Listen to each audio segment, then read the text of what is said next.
Hello, c'est Lauriane de la chaîne Marathon des Langues. Bienvenue dans ce nouveau podcast et bienvenue dans les défis de l'été pour recevoir un défi langue par jour pour garder le rythme dans l'apprentissage des langues.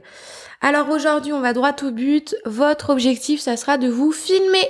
Oui, vous allez vous filmer.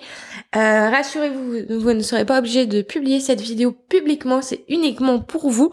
Vous avez le droit de la garder secrète, il n'y a aucun problème.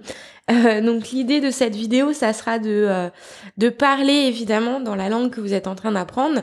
Vous allez vous parler à vous-même, vous allez expliquer ce que vous allez faire aujourd'hui ou ce soir ou voilà cette soirée.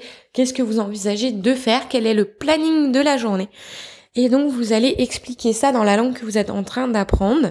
Si c'est trop facile, si vous avez un niveau plus avancé, corsez le sujet en expliquant en détail, en allant plus en détail sur votre planning, ce que vous allez faire, pourquoi vous allez le faire, comment, les sentiments que vous allez ressentir, qu'est-ce que vous allez faire demain, pourquoi vous faites telle activité. Enfin voilà, corsez évidemment la chose, parce que c'est en faisant des choses un petit peu plus difficiles, juste un petit peu au-dessus de son niveau, que vous allez progresser et donc avancer plus rapidement. Donc voilà, vous allez vous filmer. Évidemment, l'idée, c'est de vous re-regarder, non pas pour vous juger et vous dire que votre mèche de cheveux était pas au bon endroit. Évidemment, c'est ça, on s'en fiche.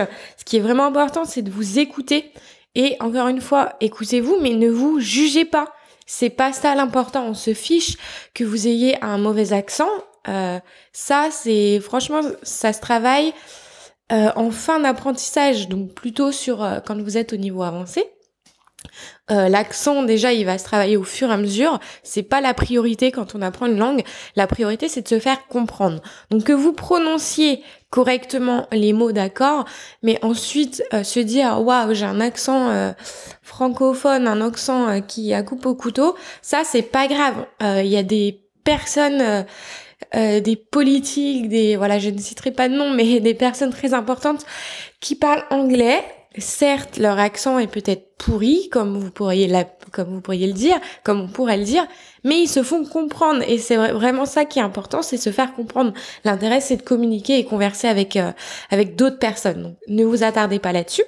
Regardez votre vidéo et si vous vraiment vous vous rendez compte que voilà, on comprend rien, que votre prononciation est assez, si c'est difficile, vous vous rendrez compte justement qu'il faudra travailler sur ce point. Donc il faut pas vous dire que vous êtes nul, dites-vous que vous êtes simplement débutant et qu'il y a des points à améliorer.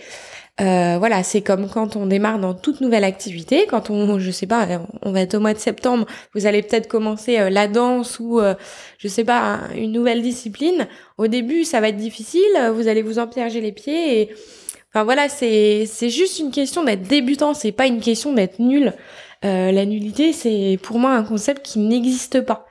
Tout se travaille. Si vous travaillez, vous progresserez, c'est sûr. Donc, vous pouvez regarder cette vidéo, voir les points à améliorer, mais sans trop vous prendre la tête. L'idée, c'est que vous parliez. Donc, c'est vraiment ça qu'il faut retenir. Donc voilà, j'espère que vous allez relever le défi. Je suis vraiment impatiente que vous le releviez. N'hésitez pas à me dire en commentaire comment ça s'est passé, à liker ce podcast. Et donc moi, je vous retrouve à demain pour le prochain défi de demain.